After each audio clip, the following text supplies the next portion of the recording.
Innings के नुमाइंदे। अस्सलाम वालेकुम, आप देख रहे हैं तकबीर न्यूज़। मैं हूं बिलाल जमान। नाज़रीन, सऊदी क्रिकेट की जानिब से इंटरसिटी चैंपियनशिप का दूसरा मैच असीर क्रिकेट लीग और जिजान क्रिकेट एसोसिएशन के दरमियान खेला गया, जो कि असीर क्रिकेट लीग ने 65 रन से जीत लिया।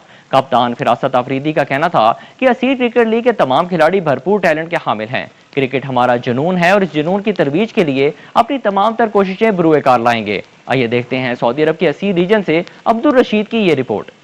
इंटरसिटी चैंपियनशिप का दूसरा मैच असीर क्रिकेट लीग और जजान क्रिकेट एसोसिएशन के दरमियान खेला गया। इस मैच में असीर क्रिकेट लीग ने टॉस जीतकर पहले बैटिंग का फैसला किया। टीम ने पहले बैटिंग करते हुए 8 विकेटों के नुकसान पर 225 रन बनाए। पहले इनिंग्स के नुमाया बैट्समैन जैगम अब्बास रहे, जिन्होंने 30 गेंदों पर 70 रन बनाए, जबकि जजान के मोहम्मद आसिफ ने 2 विकेटें हासिल की। इसके जवाब में जजान क्रिकेट एसोसिएशन ने 9 विकेटों के नुकसान पर 160 रन बनाए। दूसरी इनिंग के नुमाया बैट्समैन फयाज रियाज रहे, जिन्होंने 25 गेंदों पर 42 रन बनाए। असीर क्रिकेट लीग के हुमायूं जमील ने 2 विकेटें हासिल की। ये मैच असीर क्रिकेट लीग ने 65 स्कोर से जीत लिया। इस मैच के man of the match Zaigham Abbas करार पाए, जिन्होंने 30 गेंदों पर 70 रन बनाए। मैच की इख्तितामी तकरीब में असीर क्रिकेट लीग के टीम मैनेजर कुर्बान अली भट्टी और कैप्टन फरासत अफरीदी ने खिलाड़ियों में नकद इनामात तकसीम किए। Asir cricket league intercity championship के फाइनल के लिए क्वालिफाई कर गई है। फाइनल में असीर क्रिकेट लीग जिजान या नजरान में से एक टीम के साथ मुकाबला